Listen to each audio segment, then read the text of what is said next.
अस्सलाम वालेकुम स्टूडेंट्स, कैसे हैं आप सब। उम्मीद है आप सब खैरियत से होंगे। आज का हमारा 8th लेक्चर है, chapter living organisms and their environment. Chapter वही है। इंशाल्लाह आज के लेक्चर में ये हमारा चैप्टर कंप्लीट हो जाएगा। यूनिट 5 पेज नंबर देखें 46, 47 एंड 48। तो आज हम ये कवर करेंगे इंशाल्लाह। न्यू टॉपिक है हमारे पास फूड वेब। तो ये फूड वेब क्या है, जैसे कि आपने प्रीवियस लेक्चर में पढ़ा था फूड चेन, जिसमें एक ऑर्गेनिज़म जो है दूसरे ऑर्गेनिज़म को खा रहा है, फिर वो ऑर्गेनिज़म दूसरे ऑर्गेनिज़म का फूड बन रहा है। इसमें क्या होता है कि बहुत सारी जो फूड चेन है वो इंटरकनेक्ट होती हैं एक दूसरे के साथ फूड वेब में, और ये फूड वेब फिर बनाती हैं। और इसके अंदर एक ऑर्गेनिज़म जो है वो काफ़ी सारे एनिमल्स का फूड बन जाता है। आप यहाँ इसमें पिक्चर में देख सकते हैं आप फूड वेब जो लिखा हुआ है, ये एक फूड वेब है। तो इसमें देखें काफ़ी सारी जो है फूड चेन है वो इंटरकनेक्ट हो रही हैं, और इसमें एक ऑर्गेनिज़म जो है वो काफ़ी एनिमल्स का फूड है। ठीक है, तो हम नेक्स्ट टॉपिक की बात करते हैं, नेचुरल साइकिल्स ऑफ एलिमेंट्स। अब क्या है कि हमारी अर्थ में नेचुरल कुदरती तौर पे कुछ ऐसे एलिमेंट्स पाए जाते हैं जो कि लिविंग ऑर्गेनिजम्स के लिए नेसेसरी हैं। अब देखते हैं, बात करते हैं कौन कौन से हैं elements, such as water, carbon dioxide, nitrogen, oxygen, ETC. तो ये सारे जो हैं ये नेचुरल साइकिल एलिमेंट्स हैं जो कि हमारे नेचुरली पाए जाते हैं अर्थ में। Used by living organisms in different ways. Organisms use करते हैं मुख्तलिफ तरीक़ों से। सम ऑफ देम आर रिसाइकल्ड, कुछ रिसाइकल हो जाते हैं। So the proportion of these and natural elements remain Fairlie constant in nature. जो इनका प्रोपोर्शन होता है नेचुरल एलिमेंट्स का वो कांस्टेंट ही रहता है। This recycling of elements is brought about by natural cycles such as the water cycle, carbon cycle, nitrogen cycle। अब ये जितने भी एलिमेंट्स हैं ये रिसाइकलिंग होते हैं। ठीक है, तो अब हम आगे चलते हैं कि कौन सा है। सबसे पहले हमारे पास है सबसे पहले वाटर साइकिल। अब जैसे कि आपको पता है कि वाटर जो है लिविंग थिंग्स के लिए ज़रूरी है। अगर वाटर नहीं होगा तो लिविंग थिंग्स का सर्वाइवल भी कम हो जाएगा। We use it for drinking as well as for many other purpose. हम पीने के लिए इस्तेमाल करते हैं और भी बहुत सारे पर्पस के लिए इस्तेमाल करते हैं। The water in our environment is not used up. जो वाटर हमारे इन्वायरमेंट में होता है वो इस्तेमाल नहीं हो जाता, लेकिन ये रिसाइकल्ड हो जाता है। इस फिनोमिनन को कहते हैं वाटर साइकिल। ठीक है, and it keeps the amount of water in earth ecosystem. और ये हमारे जो अर्थ के इकोसिस्टम को बैलेंस रखता है, यानी जो इसका अमाउंट ऑफ वाटर है ये बैलेंस होता है। हीट फ्रॉम द किस तरह होता है, ये heat from the sun makes sea water evaporate into water vapour.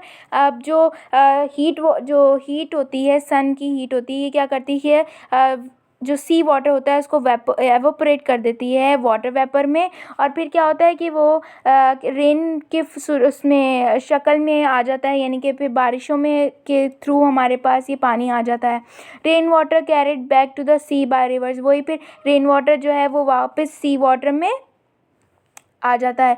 फिर उसके बाद आता है हमारे पास नाइट्रोजन साइकिल। नाइट्रोजन साइकिल भी बहुत ज़रूरी है लिविंग ऑर्गेनिजम्स के लिए। ठीक है, अब यहाँ पर एक आप देख रहे हैं नाइट्रोजन साइकिल देख रहे हैं, यही जो है आगे लिखा हुआ है, मैं आपको समझाती हूँ।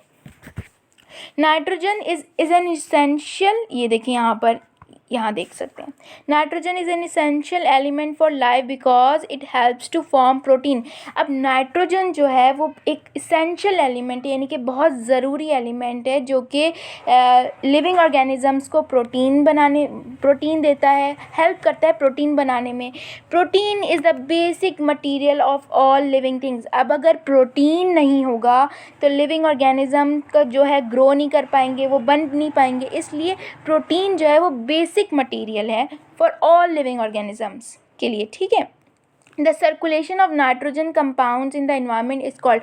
अब जो नाइट्रोजन की सर्कुलेशन होती है, यानी कि नाइट्रोजन कंपाउंड की जो सर्कुलेशन होती है इन्वायरमेंट में, वो नाइट्रोजन साइकिल कहलाती है। ठीक है, अब इस तरह यही होता है कि जैसे कि अब किसी प्लांट को किसी ऑर्गेनिज़म ने खाया, फिर उसको जो है वो दूसरे ऑर्गेनिज़म ने खाया। अगर हम इसको लाइन वाइज देखें तो देख सकते हैं कि प्लांट जो है वो हमारे पास एक प्रोड्यूसर है। ठीक है, अब बीच में आया हर्बीवोर्स, यानी कि वो एनिमल जो प्लांट को खाएगा, और फिर हर्बीवोर को खाएगा कार्निवोर। तो क्या होगा कि जब कार्निवोर और प्लांट जब डेड हो जाते हैं, ये एनिमल्स जब डेड हो जाते हैं, तो वो फूड किनका बनता है, वो बनता है बैक्टीरिया फंजाई का, ठीक है। वो उनको फिर डिकम्पोजिशन करते हैं, बैक्टीरिया और फंजाई की डिकम्पोजिशन होती है, यानी कि वो डेड प्लांट्स और एनिमल्स खाते हैं और फिर वो क्या एक्सक्रीट करते हैं, क्या रिलीज़ करते हैं, नाइट्रेट सॉइल के अंदर। वो नाइट्रेट क्या होती है, फिर ब्रेकडाउन होती है, फिर उनमें ब्रेकडाउन होती है और फिर वो ऑक्सीजन रिलीज़ करते हैं और नाइट्रोजन एयर के अंदर, ठीक है। तो ये आ गया हमारे पास नाइट्रोजन साइकिल। ये नाइट्रोजन साइकिल जो है फिर बैक्टीरिया कर रहे होते हैं, यानी कि इनको जो नाइट्रोजन साइकिल को जो बना रहे होते हैं, यानी कि बैक्टीरिया की ही मदद से फिर ये रिलीज़ हो रहा होता है ऑक्सीजन और नाइट्रोजन एयर के अंदर, ठीक है।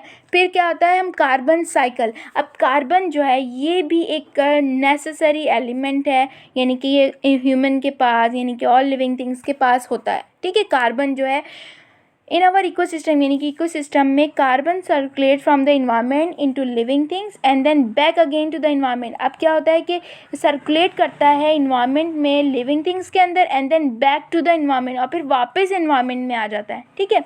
इसको कहते हैं कार्बन साइकिल। कार्बन साइकिल जो है वो रिलीज होता है एटमॉस्फेयर में by the burning of coal, oil and gas. इन सब चीज़ों से ये एटमॉस्फेयर रिलीज होता है and also by the respiration of plants और एनिमल्स। जो एनिमल्स की और प्लांट्स की रिस्पायरेशन होती है उससे भी कार्बन डाइऑक्साइड रिलीज होता है। Plants absorb carbon dioxide from the atmosphere to make their food by photosynthesis. अब क्या है कि प्लांट्स जो हैं वो कार्बन डाइऑक्साइड को एब्जॉर्ब करते हैं फ्रॉम द एटमॉस्फेयर से to make their food by photosynthesis, ताकि अपना वो खाना बना सकें, किसके ज़रिए, फोटोसिंथेसिस के ज़रिए, ठीक है। तो ये हमारे पास कार्बन साइकिल आ गई। तो आपने जो है, मैं जब आपको सॉल्यूशन कॉपी दूंगी तो इसमें आपने सिर्फ नाम लिखने हैं नेचुरल साइकिल्स ऑफ एलिमेंट्स के, यानी water cycle, nitrogen cycle and carbon cycle.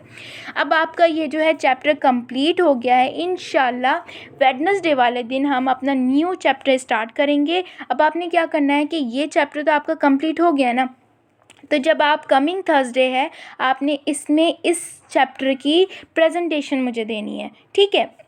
आपको इसका वर्क आ जाएगा, आपने मुझे कमिंग थर्सडे वाले दिन जो है प्रेजेंटेशन देनी है आपने, ठीक है। आपका वर्क जो चेक होगा वो मैं नेक्स्ट वीक करूँगी, यानी कि इस फर्स्ट चैप्टर का भी और फिर नेक्स्ट जो चैप्टर हम हाफ कंप्लीट कर लेंगे उसका। तो बस आपने जो है कमिंग थर्सडे वाले दिन प्रेजेंटेशन देनी है मुझे इस फर्स्ट चैप्टर की। आप जितना भी आपने इसको इसमें समझा है, आपने क्या समझा है, आप मुझे वो बताएंगे, ठीक है। तो बस ये हमारा आज का चैप्टर जो है कंप्लीट होता है। इंशाल्लाह वेडनेसडे को हम न्यू चैप्टर स्टार्ट करेंगे। अभी के लिए अल्लाह हाफ़िज़, थैंक यू।